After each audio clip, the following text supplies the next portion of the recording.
Dalam Dharma, namo Sang Yang Adi Budaya, namo Budaya, dan salam sejahtera bagi Bapak Ibu saudara sekalian yang saya hormati Suhu Loka dan Bapak Ibu saudara sekalian keluarga besar almarhum Bapak Ko Jung Ming.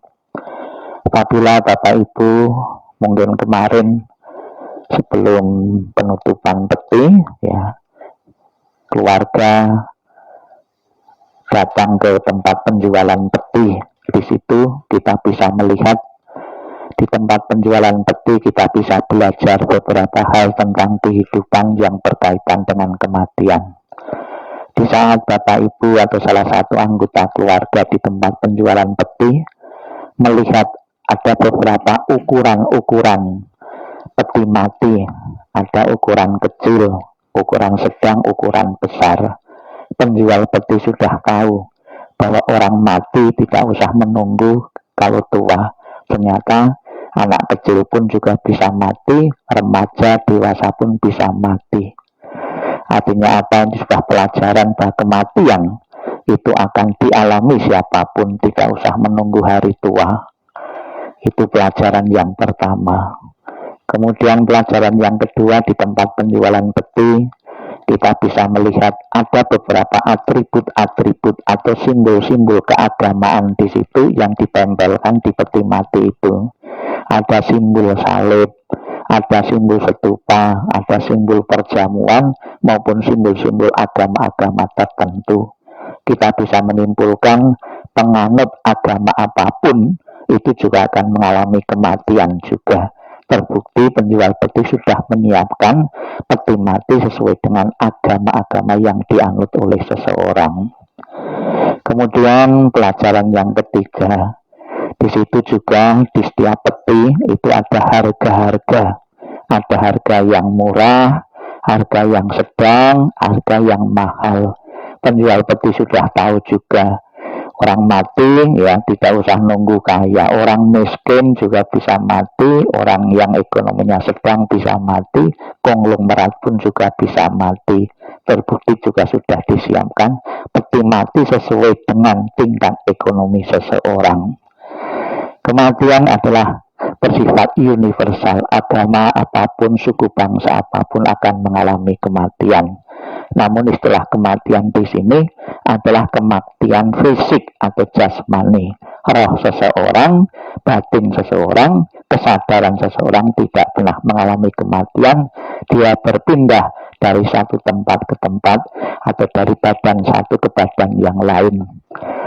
Bapak Ibu sekalian yang saya hormati, sebagai anak yang berbakti tentunya dikala beliau masih hidup mencurahkan perhatian untuk orang tua kita. Lebih-lebih di saat meninggal, baru-baru meninggal ini, sepenuhnya Bapak Ibu perhatian ditujukan bagaimana bisa membalas kebaikan orang tua, kebaikan ayah, kebaikan bapak maupun engkong. Di zaman Sang Buddha ada seorang yang baru saja kehilangan ayahnya. Dia pun berharap agar ayahnya, orang tuanya ini bisa terlahir di alam surga bahagia. Kemudian dia menemui Sang Buddha. Dengan bantuan Sang Buddha mungkin ayah saya bisa terlahir di alam surga. Mohon dibantu Sang Buddha ayah saya biar terlahir di alam surga bahagia. Orang ini dibawa oleh Sang Buddha sambil suruh membawa minyak dan batu. Dibawa ke sebuah kolam. Kemudian setelah di kolam, pemuda ini disuruh melempar batu yang dibawa tadi dan minyak. Tadi suruh nuang di kolam tadi. Batunya karena berat tenggelam, minyaknya karena ringan terapung. Kemudian Sang Buddha menyuruh orang ini sekarang, undanglah rohaniwan-rohaniwan dari berbagai penjuru agama apapun untuk datang ke sini berdoa agar batu yang tenggelam tadi bisa terapung, minyak yang terapung bisa tenggelam. Kemudian orang ini mengatakan, sekalipun didoakan dengan agama apapun Sang Buddha, tidak mungkin terjadi. Ya batu yang berat suruh terapung, minyak yang ringan suruh tenggelam. Loh kenapa tidak mungkin? Karena sudah menjadi hukum alam, sesuatu yang berat pasti akan tenggelam di air, sesuatu yang ringan pasti akan terapung di air.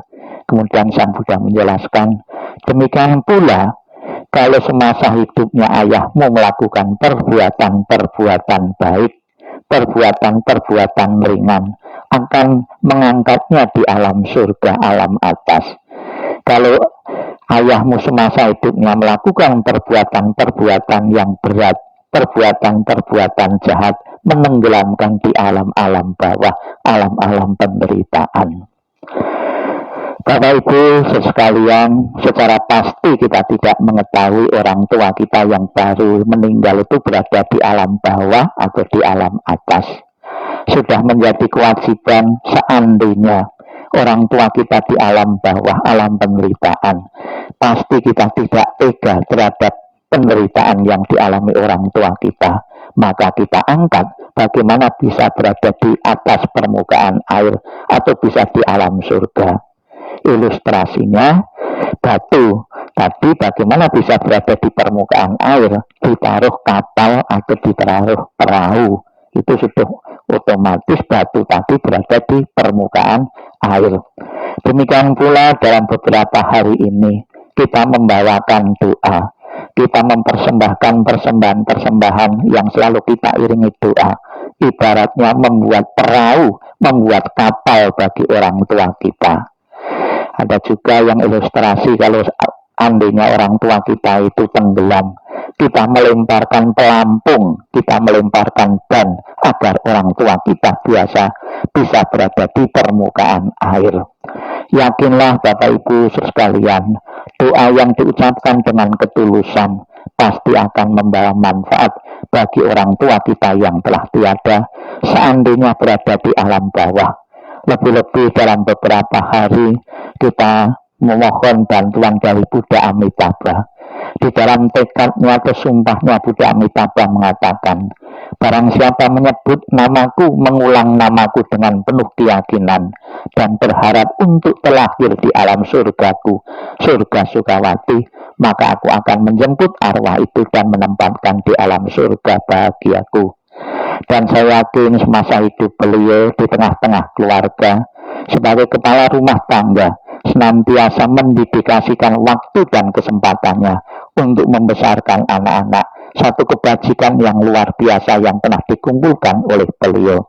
Di tengah-tengah masyarakat juga demikian, maupun dimanapun telah memberikan kontribusinya untuk kemajuan-kemajuan masyarakat.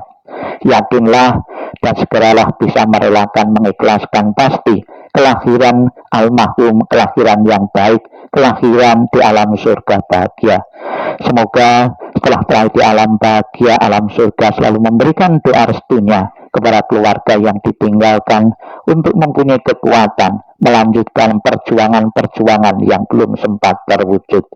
Kita ucapkan selamat jalan almarhum, semoga jalan yang terang dan lapang. Dan pada kesempatan ini akan menaruh sisa kremasi atau pembakaran atau abu di tempat ini dengan satu tujuan, nantinya ke depan bisa sebagai tempat menyambung tali silaturahmi antara keluarga di tempat ini, dan biasanya juga keluarga-keluarga berkumpul untuk mendoakan dan menyambung silaturahmi dari beberapa kota untuk datang ke sini. Lebih-lebih di tempat ini nanti juga ada peringatan-peringatan untuk kematian, pas ulambana atau cengling, biasanya keluarga-keluarga diundang untuk bersama-sama bersilaturahmi antar keluarga dan juga menyatakan bakti dan hormat kepada leluhur-leluhur yang telah tiada. Sadu, sadu, sadu.